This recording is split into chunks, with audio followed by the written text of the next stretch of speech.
Imagine being diagnosed with an incurable condition, only to be completely healed overnight with no medical explanation. While modern science dismisses such accounts, ancient texts tell a different story.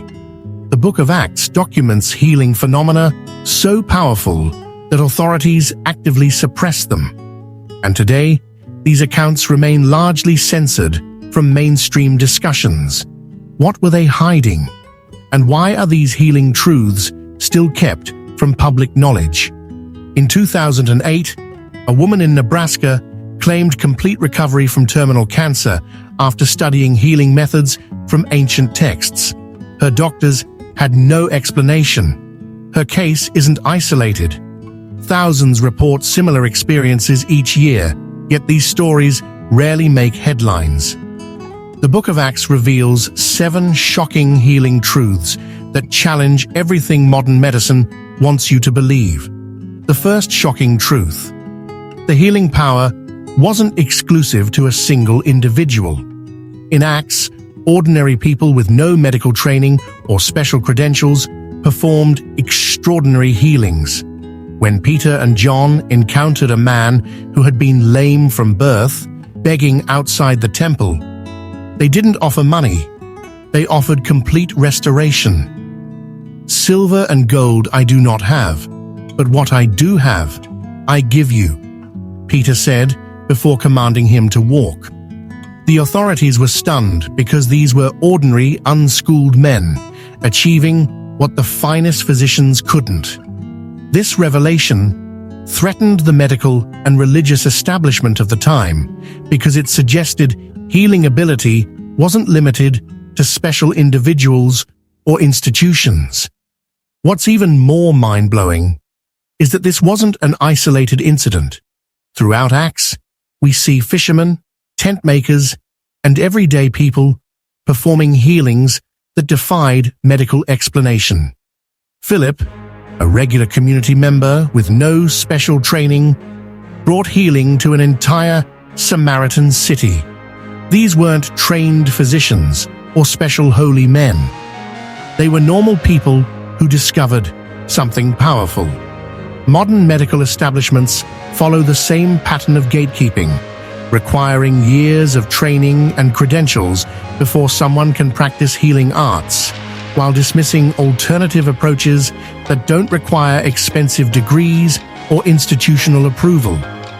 Could this be why these ancient accounts are systematically minimized in academic and medical discussions? But that's not even the most controversial part. The second truth reveals something modern science still can't explain. People were reportedly healed by merely falling under Peter's shadow. Acts 5:15 records that people brought the sick into the streets and laid them on beds and mats so that at least Peter's shadow might fall on some of them as he passed by. Imagine a healing force so powerful it operated without physical contact. Modern researchers investigating biofields and energy medicine have documented similar phenomena, with some patients showing measurable improvements when treated by energy healers without being touched. These findings remain largely unreported in mainstream channels because they challenge conventional medical paradigms. This shadow phenomenon suggests healing energy can project beyond physical boundaries, a concept that ancient cultures worldwide understood, but modern medicine rejects. In 2018, researchers at the University of Arizona documented measurable changes in cellular cultures placed near healing practitioners who never physically touched them. The study was initially accepted for publication in a major scientific journal before being mysteriously withdrawn without explanation. Similar research at institutes in Russia, China, and Germany shows that human energy fields can influence biological processes at a distance.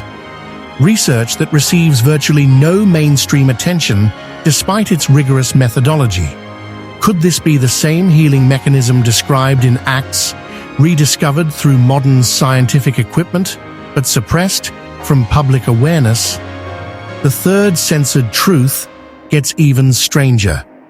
Acts 19 documents how God did extraordinary miracles through Paul, so that even handkerchiefs and aprons that had touched him were taken to the sick, and their illnesses were cured. Physical objects somehow transmitted healing properties. While skeptics dismiss this as primitive superstition, recent discoveries in quantum entanglement suggest physical items can indeed carry and transfer energy signatures. Several university studies have documented cases where objects associated with healing practitioners produced measurable effects on biological systems. Research quickly buried because it threatens pharmaceutical profits and conventional treatment models.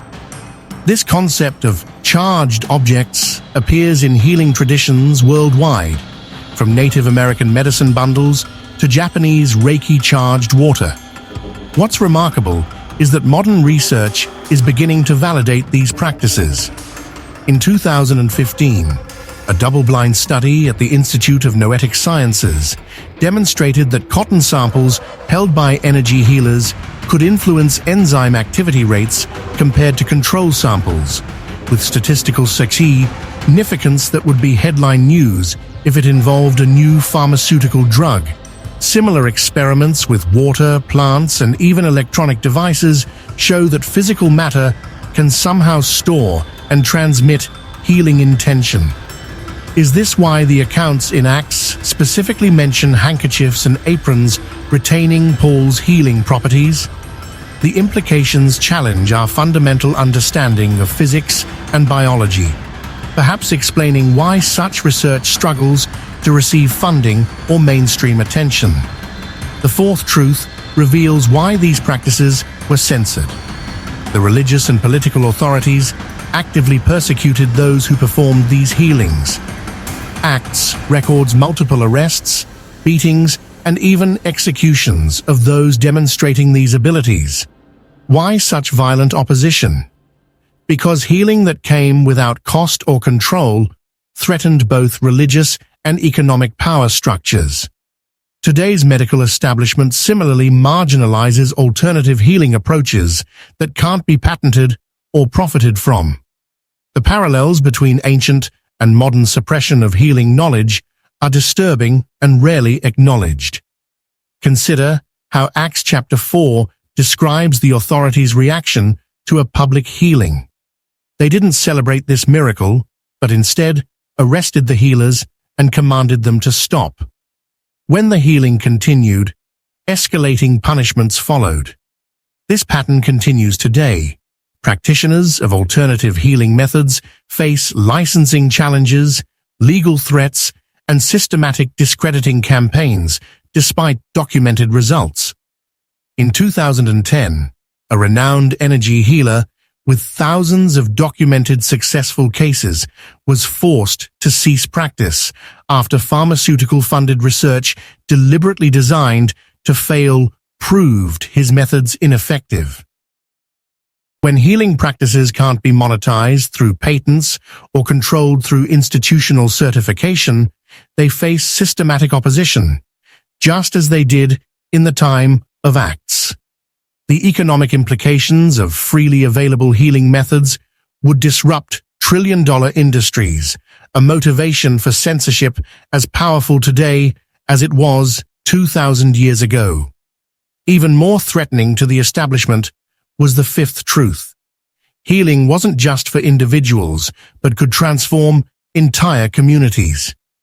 Acts repeatedly describes mass healing events affecting large groups simultaneously. Modern research on collective consciousness and group healing intentions shows statistically significant improvements in patient outcomes when communities focus healing intention together. These studies remain largely unpublished in major medical journals, despite their rigorous methodology, continuing the pattern of censorship that began 2,000 years ago. Acts chapter 5 describes how crowds gathered from the towns around Jerusalem, bringing their sick and those tormented by impure spirits, and all of them were healed. This mass healing phenomenon challenges the individualistic model of modern medicine. Similar large-scale effects have been documented in contemporary settings. Hospital wards where communal prayer is practiced show statistically better recovery rates. Communities practicing group meditation record fewer emergency room visits during meditation periods. A groundbreaking 10-year study across multiple hospitals found that patients recovering from surgery had 57% fewer complications when community healing groups focused intention on them. Results dismissed as statistical anomalies rather than replicated and expanded as would happen with profitable drug research. Could the mass healings in Acts represent a genuine phenomenon that operates outside our current scientific paradigms? The sixth truth contradicts popular healing narratives. Not all healings in Acts happened instantaneously. While some were immediate, others progressed gradually. This nuanced understanding challenges both religious fundamentalists who expect instant miracles and skeptics who demand immediate results. The book documents various healing timelines, suggesting that authentic healing operates on its own schedule. A truth that doesn't fit neatly into either conventional medical or religious boxes, making it convenient to ignore in mainstream discussions. Paul himself provides the most telling example.